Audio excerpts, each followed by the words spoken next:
So I can't believe I haven't featured the Stalingrad on my channel yet. It's been nearly a year, and I haven't even played the ship on the channel. So that's what we're going to look at today. How good is the Stalingrad in 2021? I haven't played it a lot recently. But back when it came out, wow, I played this ship a lot. And, well, this is why. It slaps cruisers. The guns are amazing. So I jumped back in. This was the first game I played, and it seems to be going pretty well. Hit a cruiser reasonably hard. We got quite a bit of damage so far. Stopping an enemy push. We're angled away. Oftentimes, this is a great way to play these heavier Russian cruisers. You just angle out, and people have a really hard time dealing damage to you because you have that 50mm plating. But then a Kurfürst hits us for 10k at that angle with his front guns only. And I'm thinking, how does that work? Well, we'll save that for later. Still going pretty well, honestly. We're able to take out a Kurfürst turret. Pretty insane amount of firepower that the Stalingrad has. As we all know, if you don't have this ship, the guns, they're so amazing. You, of course, get slightly improved pen angles, and the AP does a large amount of damage. It's just a more consistent battleship that does less damage overall for Alpha Strike, but you get better dispersion, which is really, really, really nice.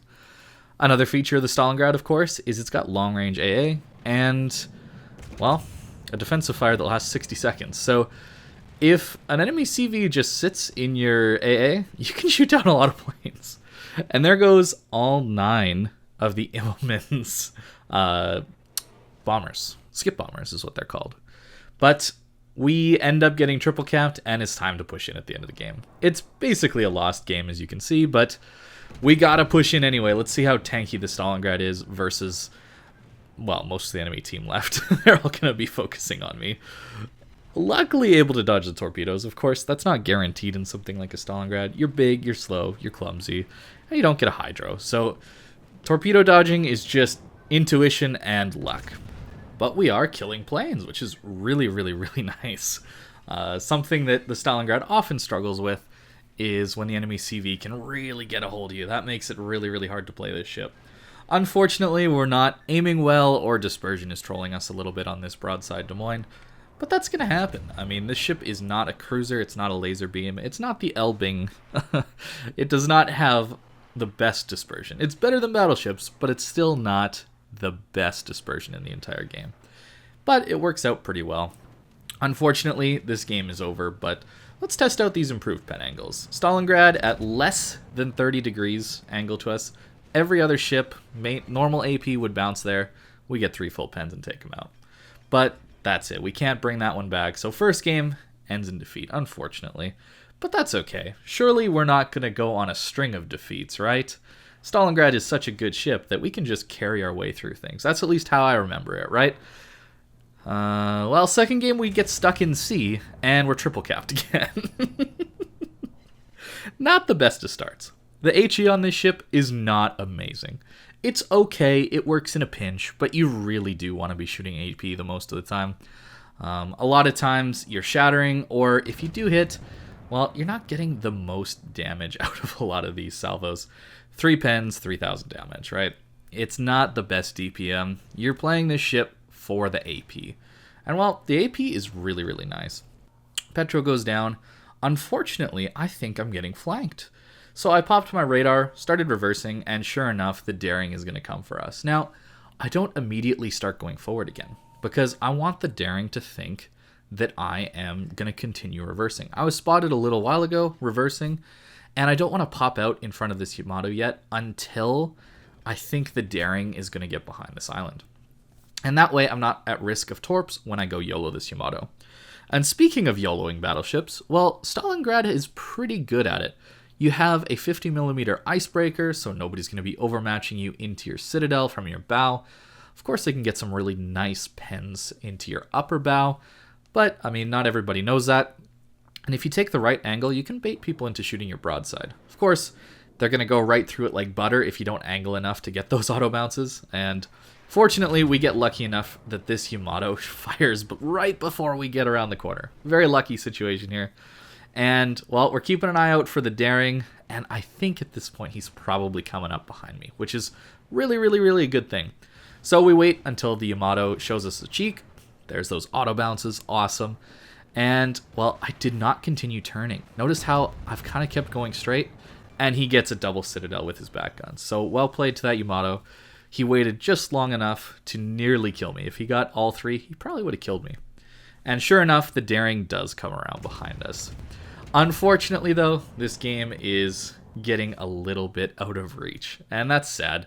But we held down C, we managed to take it back, and, well, Stalingrad does pretty good against destroyers. It's just that low DPM and inability to AP pen destroyers that really makes it struggle. So when you're facing a destroyer, you really do want to have your teammates around you. When you radar, you want to make sure your team knows you're radaring, because you're only going to get a couple salvos into the destroyer. You really need your team with their high DPM to really help you take out DDs. So you can blind fire. It's something you can do, but you're not as good as you used to be against destroyers. And I know this happened a long time ago, but AP pens on DDs used to be the bread and butter of Stalingrad. It would crush destroyers that slightly misangled. It was great, but they've changed that. It's probably a better situation for DDs, although it doesn't really make sense that the best way to go as a destroyer is to just go flat broadside. This game ends as we take a salvo from downtown by the other Stalingrad. Those improved AP pen angles are pretty darn nice. A lot of damage again, but we can't quite carry out a game. So that's 2 down. All right, game 3. What happens?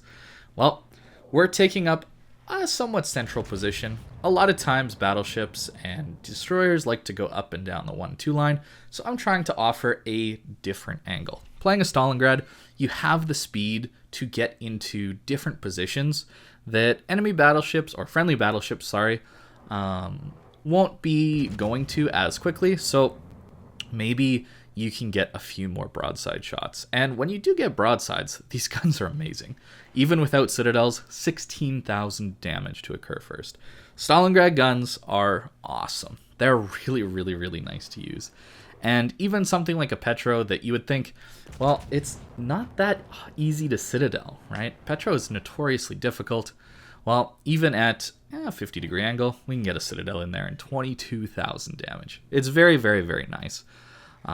Unfortunately, though, this armor is not as good as I remember it being. So we're going to take some pain here. I believe I'm spotted from the middle somewhere.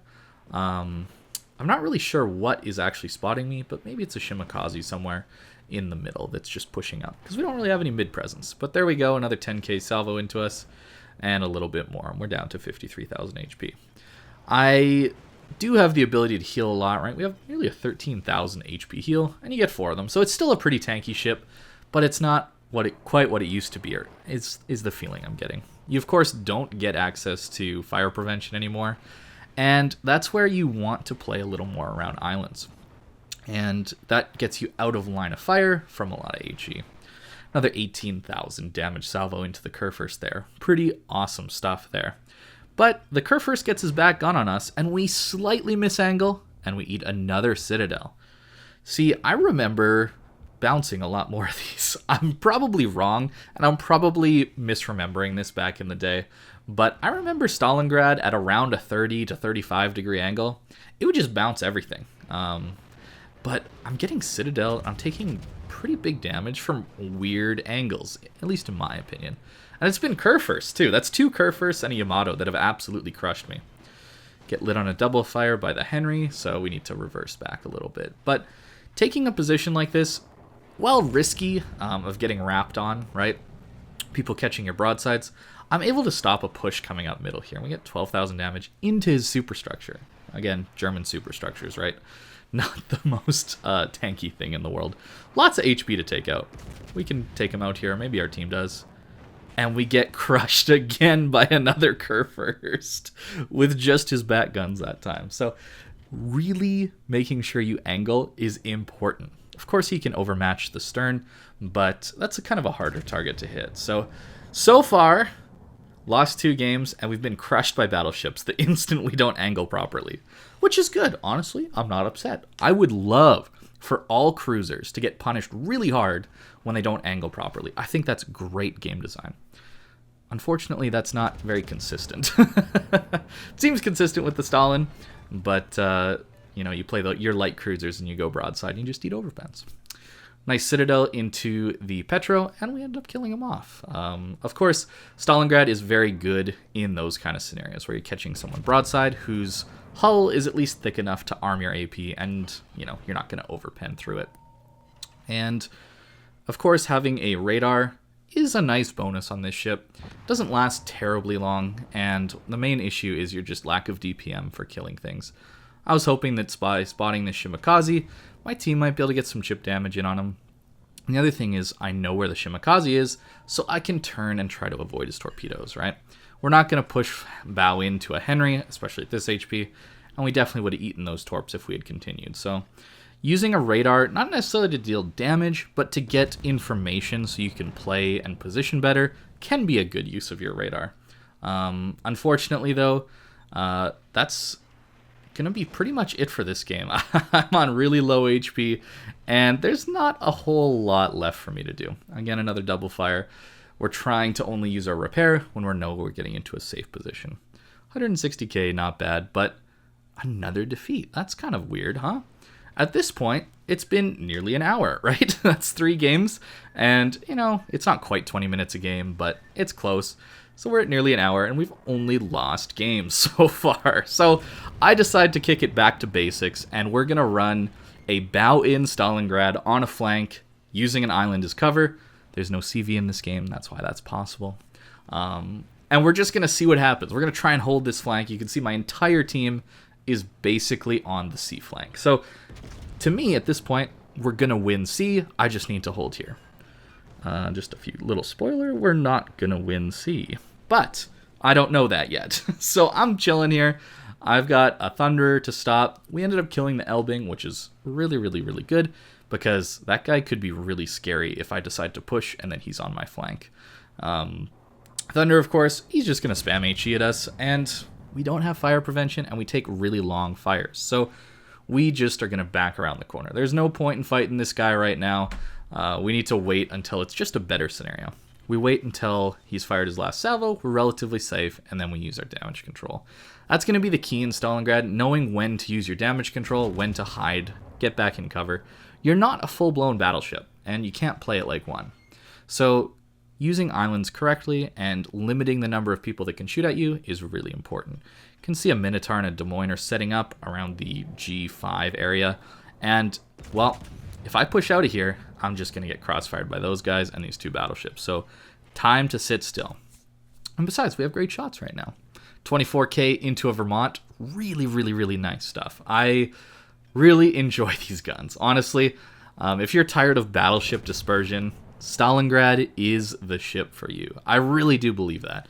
As much as I say Bourgogne should be your first steel ship, I still think that, but if you're someone who's really, really, really tired of battleship dispersion and you want an AP focused ship, Stalingrad's amazing. It really is. But you can get a lot of what Stalingrad offers without using your steel, and you can just get the Petropavlovsk. Yeah, you don't get the long range capability, but Petro gets better close range ability and a little bit more, a little faster reload, a little more engaging, a little more fun, that kind of thing. That was AP from the Thunder at a weird angle. I would have expected most of that Thunder shot to bounce or just overpen through our superstructure. So yeah, the Stalingrad to me at this point is feeling like a squishier ship than I remember. And it's still pretty tanky just because of its massive HP pool, but it's no longer the potential damage monster, the amazing ability to just tank damage, soak damage, and not really lose much HP. That's not the ship anymore, but that's probably for the best, honestly. Stalingrad, when it was so tanky, was maybe a little bit overtuned since it was just a better version of a battleship, honestly. So this version of Stalingrad, I can definitely say, is still very good. Of course, you get overmatch on a Minotaur. The shorter fuse AP does arm before it gets into the Citadel, though, so a little bit unfortunate there.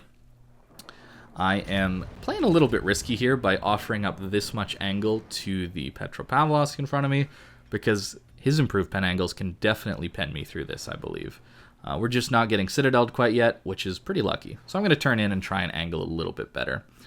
But still, this match, it's over. There's nothing we can do. We held our island, but unfortunately our team crumbled everywhere else.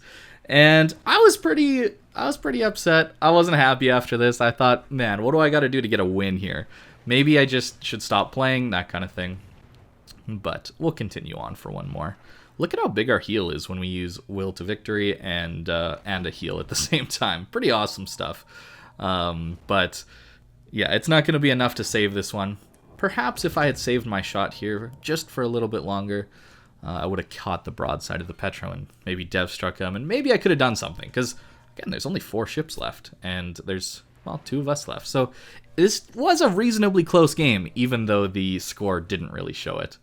We do get a Dreadnought, of course. That's something you can definitely collect in a Stalingrad. So our Marceau and I, we were the only ones that were really playing that match. On to Game 5. Can we finally get a win? Well, we're going to try and push up and help our DDs. That is going to be the key this match, is killing the enemy destroyers, because DDs win games, right? So we're going to try and do our best to use our radar at a good time. Both destroyers are still spotted. There's no point in radaring right now. Absolutely 0 point, because it's just a waste of your radar duration. I should be switching to HE here, and I finally do figure that out, because your AP, it's not going to do a huge amount of damage to destroyers. And just as I think about using my radar, our Petro behind us uses his. So the DDs are going to get lit up again. No point in using mine. It's important to keep an eye on that. Our Black now uses his radar.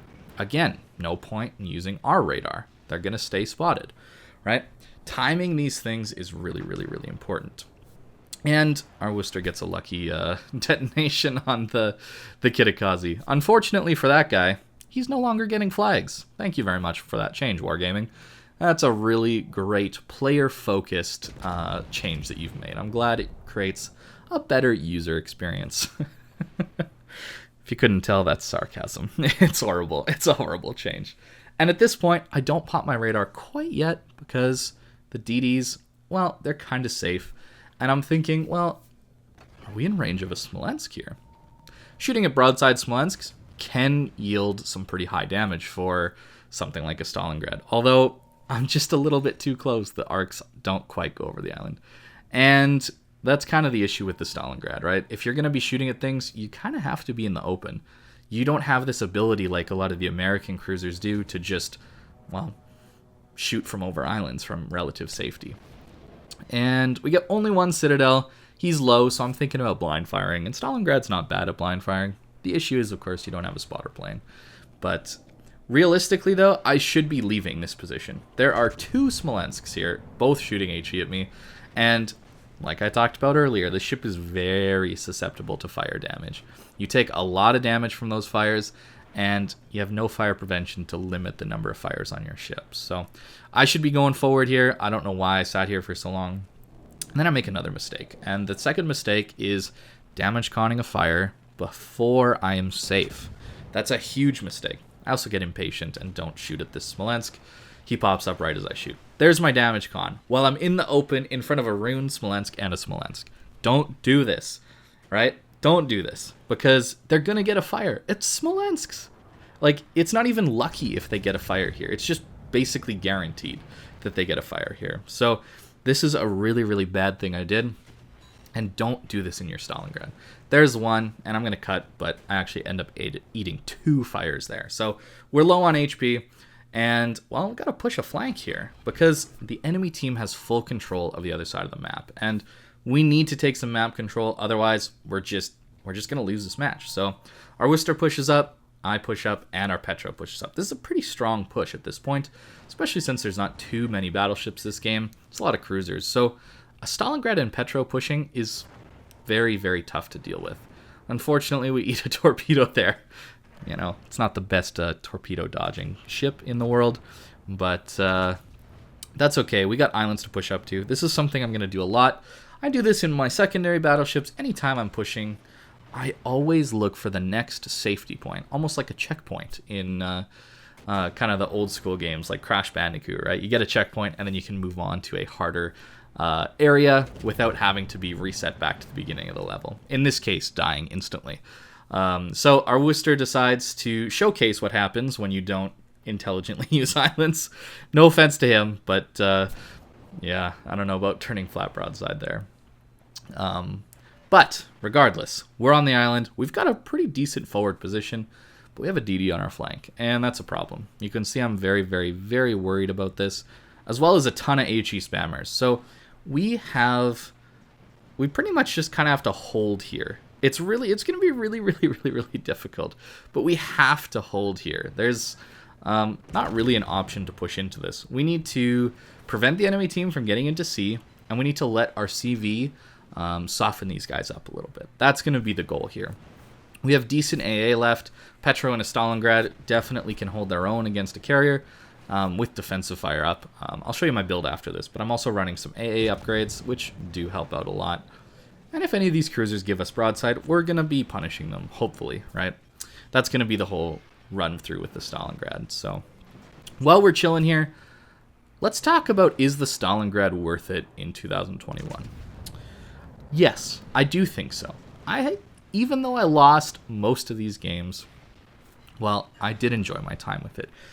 Reasonably reliably citadeling cruisers was a lot of fun. Shooting planes out of the sky was a lot of fun. Having a radar to deal with enemy destroyers is also a lot of fun. This is a good ship. It's not used in competitive as much anymore because the Petropavlovsk is just tankier, stealthier, and generally more useful than a Stalingrad is. But that doesn't mean you shouldn't get this ship. It just means that don't buy it for competitive. You should be buying it to have fun in random battles with the long range accuracy, dev striking people. It's still a pretty good time, honestly. It's a ship that, as funny as it sounds, has been power crapped. It's yeah, Petro is just kind of better than it. So if you're looking for the free version, quote unquote, I know Stalingrad you can't just directly buy, but steel's expensive in time resources, right? It takes a lot of time to get steel. Whereas getting a Petro, it's just, maybe 100 games of grinding up that line, right? So I think the Petro is a good ship for you to try, maybe before you decide to spend your steel on a Stalingrad. Basically, if you're looking for a longer range version of the Petro, I mean, Stalingrad's going to be your pick, right? It's a good ship still. I do like it.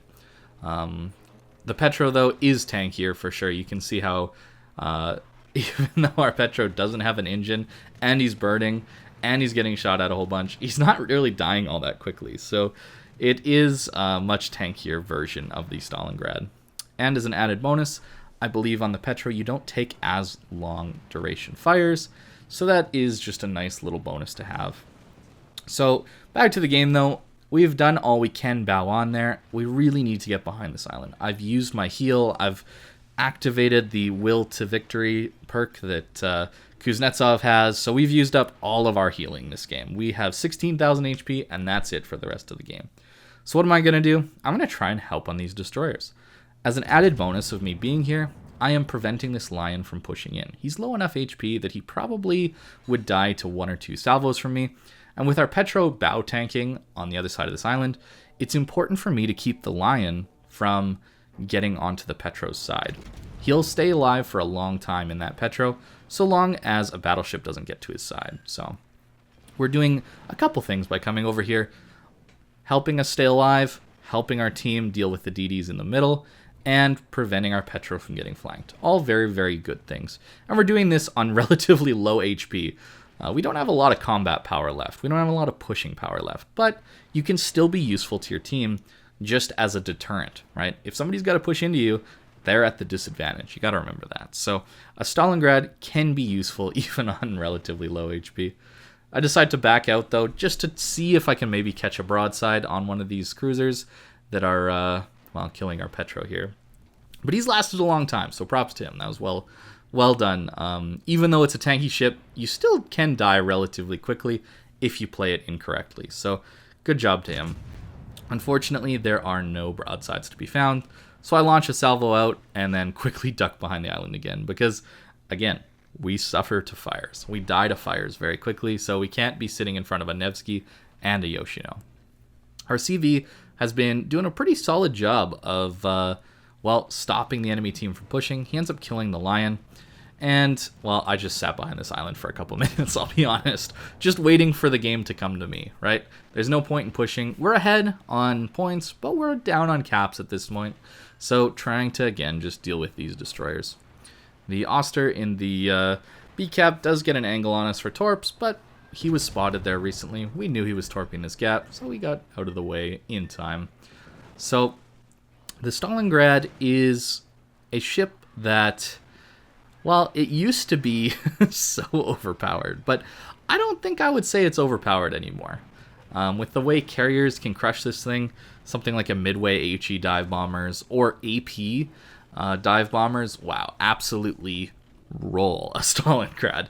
It's a very difficult target to miss, and you're not very maneuverable, so it's hard to position your ship in such a way that it's difficult for the CV to drop. They're pretty much always going to get a good drop on you, and that's where playing around your teammates with your teammates is a great way to hopefully prevent some of the CV drops. Again, your defensive A does help a lot, but it has a really long cooldown, so you need to time when you use it. Using P to reset your defensive AA cooldown, instantly turn your AA off, turn it back on. That'll reset the defensive fire cooldown, and that might help you get your defensive fire back up in time. It's a bit of a balancing act, but a nice little thing nonetheless. And we finally push out right near the end of the game, and, well, we're just here to kind of clean up a few kills, right? That's all we're doing. We timed the push correctly, finally end up killing that Smolensk, and that's the game. We finally get a win. It was a hard-fought win, but we finally get a win, and I'll take it. So there you go. That's around an hour and a half, 2 hours worth of gaming, and we finally got one win in the Stalingrad. So by this point, I can assume you probably enjoyed that video. If you lasted this long, I know this was long, so I appreciate you guys hanging out and watching and enjoying some Stalingrad time with me. If you're interested, you may have noticed that there were some salty gamers in the in-game chat, and, well, I'm going to do a video on the second channel, linked down below, just looking into why they were so upset during these games. I think every match had a couple salty people in it. So if you were interested in looking at that, it's just going to be a quick little video on the second channel, so go check it out. And yeah, the captain build for the Stalingrad looks like this at the moment. I have gone into AA upgrades. I know maybe they do something, maybe they don't, but we were shooting down a fair number of planes, and I think one of the major weaknesses of Stalingrad is AA, right? CVs really, really want to come after you. Even though you have decent AA, you are a easy target to deal damage to. And, well, anything you can to make you a bit of a harder target to get to, I think is going to be a really good thing. And it's just going to help you throughout a lot of games to not tilt as much. At least it helps me. Something else that Stalingrad loves, of course, is flanking. Like I talked about, getting on a different flank, opening up another angle compared to your battleships. You're playing around your enemy or your friendly battleships, trying to open up crossfires. That's always my goal, and that often puts you on flanks. And again, AA can be useful. We're using Gunfeeder and Grease the Gears. We got slow guns, and we want to hot swap from HE to AP pretty quickly to try and deal a little bit of extra damage to some destroyers. I think you have to run Superintendent. It's just so important to get that extra heal, radar. The defensive fire isn't quite as useful getting the extra one, but hey, throw it in. Let's have it. Why not? Concealment, I think, is required. This ship already is spotted from the moon, and anything you can do to reduce that is a very good thing. You'll notice I am running Survivability Expert. I know it's a bit of a meme, but it gives you a little bit more HP now. So instead of being, I think, around a 72 HP, 72,000 HP ship, you're now nearly a 77,000 HP ship. And yes, I know there's probably a better skill like a heavy AP or something. I find the damage output of Stalingrad is just fine. You could definitely run heavy AP if you wanted to. I just find that the survivability isn't quite as good as I remember. And getting that extra HP means extra healing. It means you're just alive a little bit longer. And yes, I know fires do extra damage the more HP you have, but if you're playing smart around islands, you're hopefully not taking as much fire damage as necessarily a battleship in open water would be. I am running reload mod. The first game, you probably noticed I was running range mod. it's just more comfortable with range mod. There's less, there's fewer games where you feel like you're stuck out of the fight, right? Because your ship isn't as tanky as a battleship, but you don't have the range of a battleship, and you don't have the survivability of a battleship, even though you have the concealment of a battleship. So sometimes it can feel like you're forced back so far that you don't really have any good shots, and that's where running range mod can help you out with that. Concealment, obviously. A propulsion mod, this is what I'm using to try and dodge shots, speed juke back and forth. It doesn't work all the time, but it can help. Aiming systems, pretty standard. I'm running surveillance radar mod, and even with that, it's still only a 24-second radar, so not a lot of time here on this radar anymore. Used to be better. If you're looking for a long-range, long-duration radar, gotta go with a Moskva, or the Nevsky, I think, has a good one as well. Main armaments mod 1, mainly because your guns aren't as tanky as a battleship, but they're nearly as big, so easy to hit, easy to knock them out, so we're trying to keep those alive. That's the Stalingrad in 2021. It's a great ship still, but not the all-powerful balance boat that it used to be. Definitely worth getting, though, I personally think. So, thank you very much for watching, guys, and I hope you have a great day.